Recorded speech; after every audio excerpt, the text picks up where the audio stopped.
இனி இந்த கப்பல் எனக்கு சொந்தம்.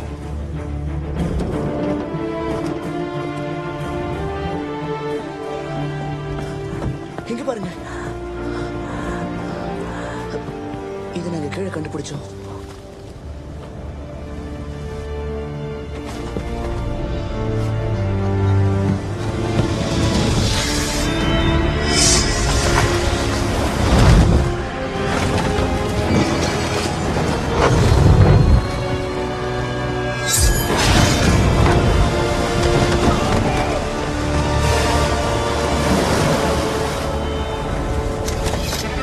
வீரர்களே, சீக்கிரம் வேலையை ஆரம்பிங்க.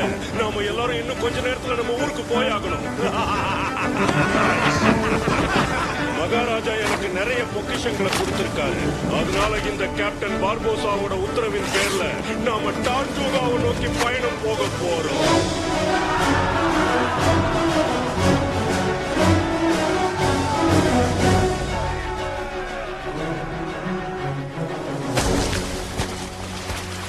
பரவாயில்ல கேப்ஸ், என் திசை காட்டிய வச்சு தட்டு மாதிரி வந்து சேர்ந்துட்டேன். ஆமா, உங்ககிட்ட ஒரு வேலையை முடிக்க சொல்லியிருந்தேனே, முடிச்சிட்டியா இல்லையா?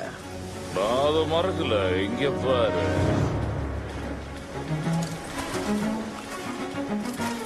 இந்த திசை காட்டி தான் இதுகிட்ட என்ன கூட்டிட்டு போச்சு.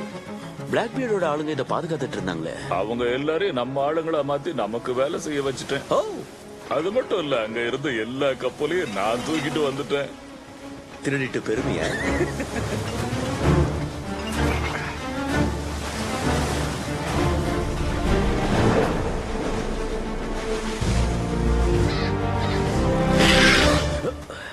அடங்கவே மாட்டேங்கிறான்.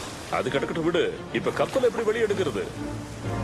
நமக்கு ஒரு வில்லு, அம்பு, மணிக்காட்டி, 3 ஆடு இதெல்லாம் வேணும். அதுவும் இல்லாம நம்மள ஒருத்தர் ட்ரம்பட் வாசிக்கணும். ஆடு வச்சிருக்கிற ஒருத்தர் எனக்கு தெரியும். அப்ப மந்திரம் போட்டுடலாம்.